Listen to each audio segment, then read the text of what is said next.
Hello everyone, I'm Maria Heller and this is the fourth video in our series about the cottage we bought in the Transylvanian countryside. In the first video, we just went over how we saved up.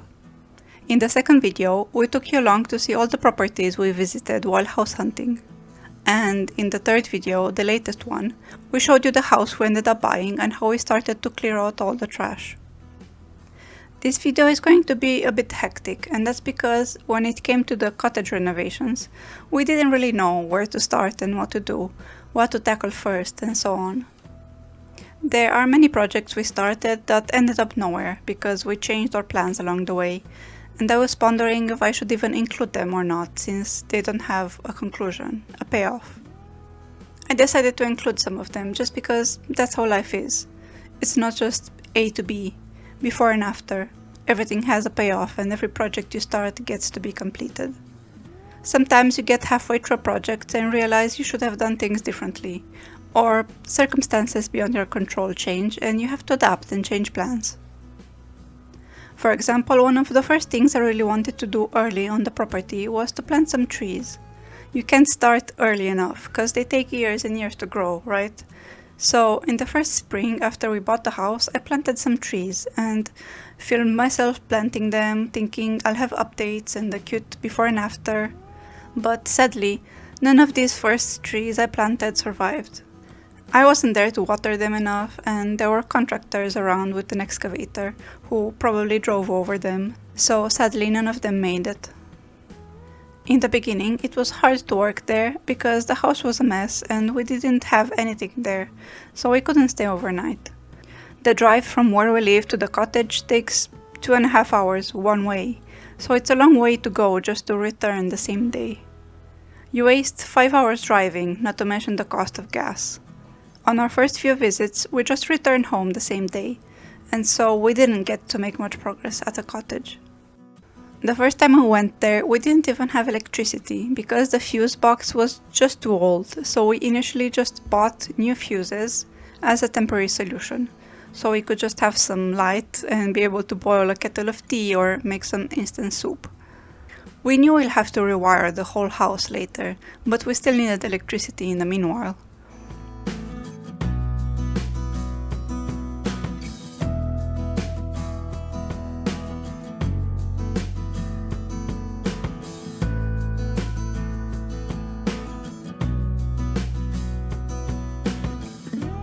Then we bought a tent and started camping in the yard, so that we could stay for multiple days and actually make some progress. We decided to start pulling plaster off the walls. We genuinely thought it's going to crumble and come down very easily, but it didn't. And now I regret that we pulled it off certain walls. It was necessary to pull off the plaster from some spots where we wanted to install doors or windows, but it was not necessary to take it off the entire wall. Just one of those things that you only realize when you look back. We were also pretty sure we'll find mold or water infiltration, so we wanted to pull off the plaster to make sure there aren't any rotten beams underneath. But with the exception of a few spots on the surface of the plaster, we didn't find any mold or water damage. In any regard, we pulled off a lot of plaster. It was very messy and a lot harder than we could have imagined. The plaster flew everywhere, hence why I'm wearing protective eye gear and a hat or scarf over my hair. But on top of that, the plaster dust was so fine that it passed through fabric. So even though I was wearing a scarf on my head and long sleeves and pants, I still get a layer of dust on my skin underneath the clothes and in my hair. So later I didn't bother with long sleeves and pants anymore, since I'd get dirty with plaster dust anyway.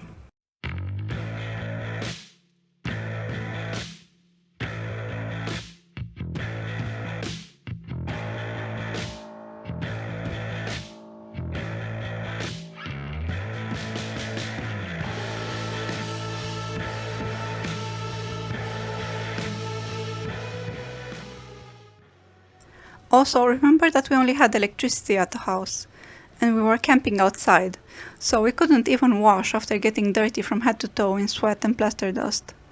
We washed in the river as much as we could and just went to sleep with my hair full of sand. When it was colder, we sometimes brought water from the river in buckets to the house and washed in a bassinet, sometimes boiling a kettle of water to mix with the cold so that we could wash in lukewarm water.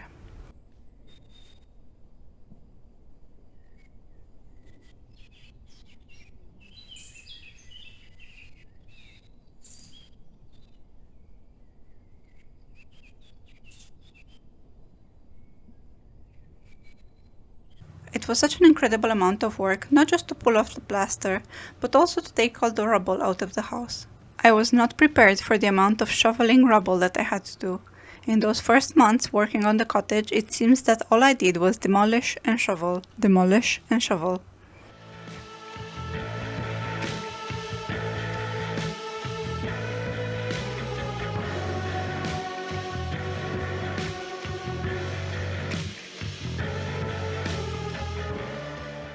The plaster was held in place by these diagonal sticks, which were nailed to the wooden beams and were so hard to remove.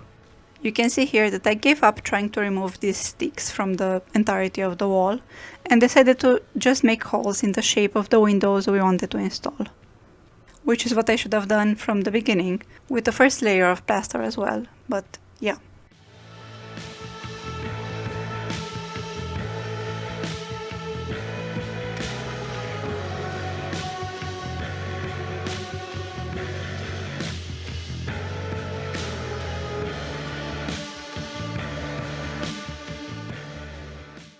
Looking back, I definitely would have opted to keep the plaster on the wall of this room that you're seeing here, on both of these walls.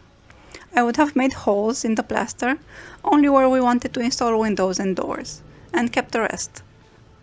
There were other rooms where it was necessary for the plaster to come off, but this one was not one of them. But yeah, can't go back in time.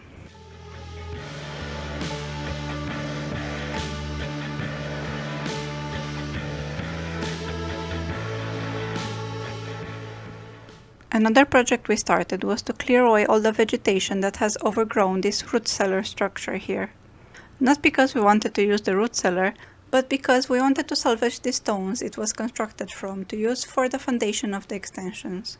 We wanted the foundation for the extensions to be like the foundation of the old cottage, and that was made with river stones. The river wasn't far away, but these stones that formed the root cellar were already selected to be perfectly flat, and they were much closer to the house. There were trees and bushes and vines and brambles all around this structure. I started unsure of myself, but I soon got the hang of my new power tool, the reciprocating saw. I wasn't at all experienced with power tools or even basic construction tools before we bought this property. I used a hammer and nails before, of course, and an electric screwdriver, but not much else. But since buying this cottage, I started getting comfortable with a vast array of tools. Necessity is the best teacher, they say.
Since we're still running a small business while renovating this cottage, it's time for some product photos.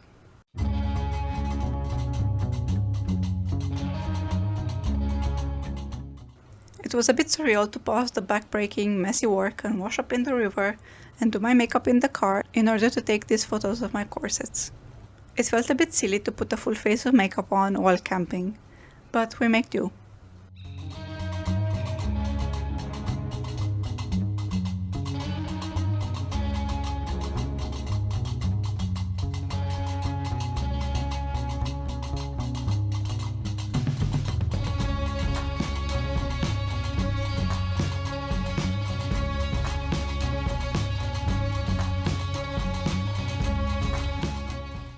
Then some neighbors came to help us cut the meter-long grass and brambles around the house, and to help us cut down some old and ill fruit trees which were in the way of our construction plans. This is where the extensions for the kitchen and the atelier are going to be built, so the trees had to go. Before you go off in the comments, there are hundreds of more trees on our property alone, and many of the ones we cut were ill.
Finally, in the summer of 2022, we wanted to show off our cottage to our families, so we decided to throw a party.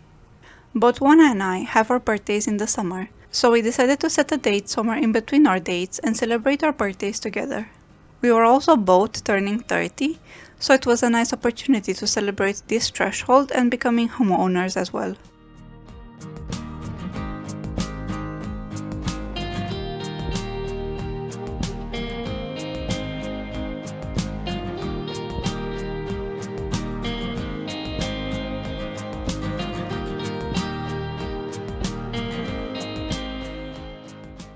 My mom and sister knew about the cottage, but no one in Juana's family knew we bought a house in the countryside.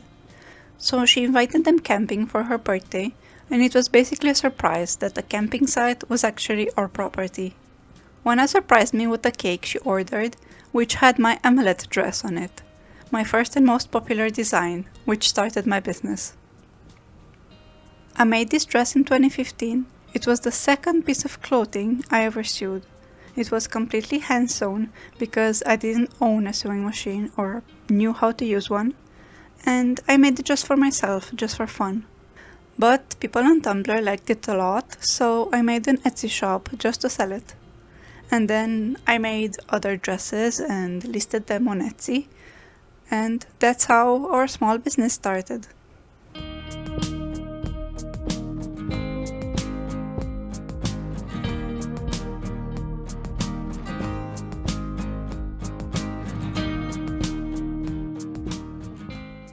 So that's it for today. In the next video, we'll clear out and demolish a shack from the side of the house. I hope you found this interesting. If you did, please like and subscribe. Thank you for watching, and see you in the next one. Bye!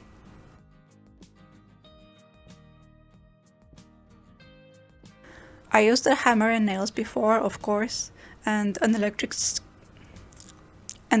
screwdriver.